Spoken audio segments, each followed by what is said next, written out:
Hello everyone, this is Nishu from Nishu's Vibes. চলে এলাম নতুন একটি স্পেশাল ব্লগ নিয়ে। স্পেশাল কেন বলছি, কারণ আজকে আমরা যাচ্ছি রানী মামুনির বাসায়।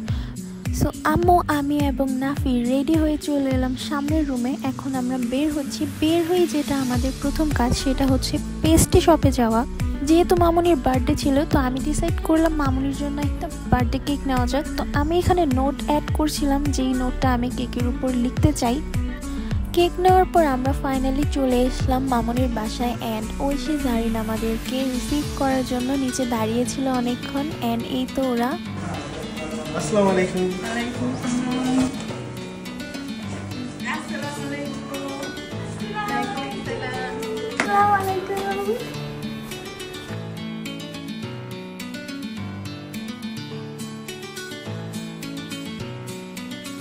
So let me introduce you with my adorable cousins Oishi and Zarin.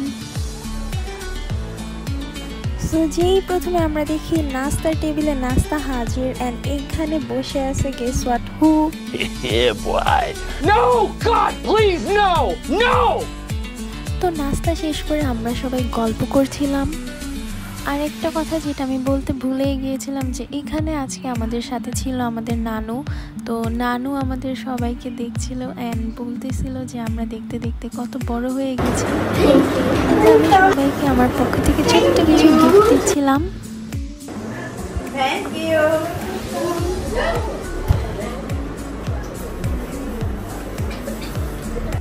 And then আন্টিও আমার জন্য একটা সারপ্রাইজ গিফট কিনে রেখে দিয়েছিল। And I am so happy. And আমি তো ওয়েট করতে পারছিলাম না, তাই এখানে আনবক্সিং করে ফেলি।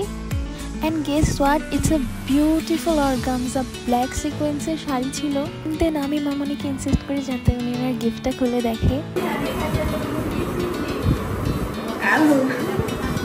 অনেক সুন্দর হয়েছে। তারপরে আমি মামুনির রুমে বসে বসে দেখছিলাম তাদের সিকিউরিটি কতটা টাইট। অ্যান্ড এই যে নাফি বসে আছে সামনের রুমে। দেন আমরা জারিনের রুমে বসে বসে মজা করছিলাম এবং খেয়েছিলাম। তারপর আমরা স্ন্যাক্স খেতে নিচ্ছিলাম, আর সেখানে সব পটাটা বিস্কুটগুলো খাটের উপরে পড়ে যায়। মিউজিক।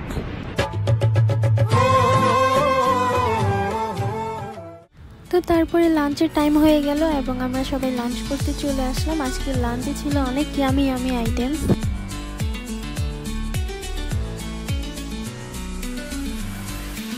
তার মধ্যে এই চিকেন শাসলিকগুলো আমার অনেক ফেভারিট। তার সাথে ছিল এগ ভুনা, প্রাণ fish curry, chicken roast, beef ভুনা, সাদা পোলাও এবং কাসকি মাছ ভুনা অ্যান্ড স্যালাড। তো এই তো আমরা সবাই খাবার টেবিলে বসে গেছি। এখানে আমার পাশে ছিল ঐশী, নয়ন মামা, জারিন, নাফি এবং আম্মু। তো এই তো আম্মু আর মামুনি আমাদের সবাইকে খাবার পরিবেশন করে দিচ্ছিল। অ্যান্ড এই ফুটেজগুলো নেওয়ার সময় সবাই ওরা বলছিল যে মনে হচ্ছে আমরা বিয়ে বাড়িতে এসেছি অ্যান্ড ভিডিও ম্যান আমাদের ভিডিও করছে।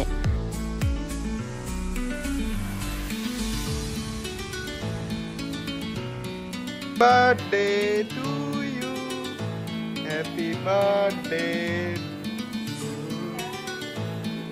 তো খাবার শেষে আমরা মামুনির সাথে ফাইনালি কেকটা কাটলাম এবং কেক কাটার পর তারপরে আমরা সবাই আবার রেডি হয়ে চলে যাব একটা রেস্টুরেন্টে।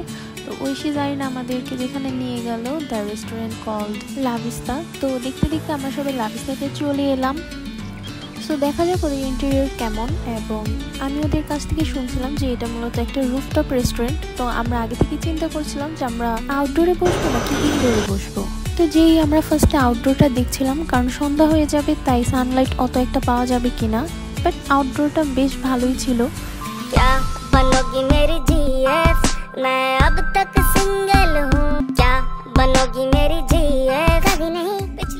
তো আউটডোর দেখার পর আমরা ডিসাইড করলাম যে আমরা ইনডোরেই বসবো এবং খাবার অর্ডার করতে করতে খাবার চলেও আসলো। সো যেহেতু আমরা বাসা থেকে এত কিছু অলরেডি খেয়ে এসেছিলাম, সো এখানে আমাদের এত কিছু নেওয়া হয়নি।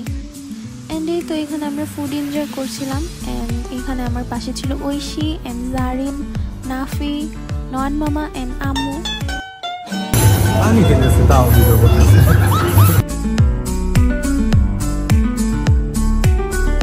তো খাবার শেষে ওদের আউটডোরটা ভিজিট করার জন্য আমরা রুফটপে যাই।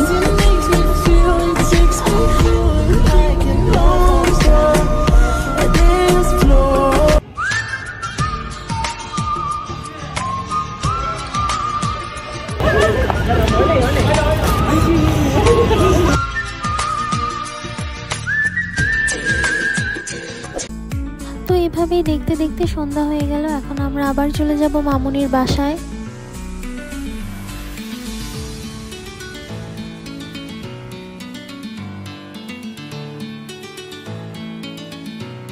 সো লাভিস্তা থেকে যেতে যেতে নিচে থেকে ফ্লাওয়ার্স নিয়ে নাফিয়া আমাদের সবাইকে ফ্লাওয়ার্সগুলো গিফট করে।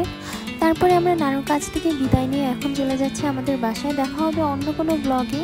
সবাই ভালো থাকবেন, সুস্থ থাকবেন এবং আমার জন্য দোয়া করবেন। Thanks for watching.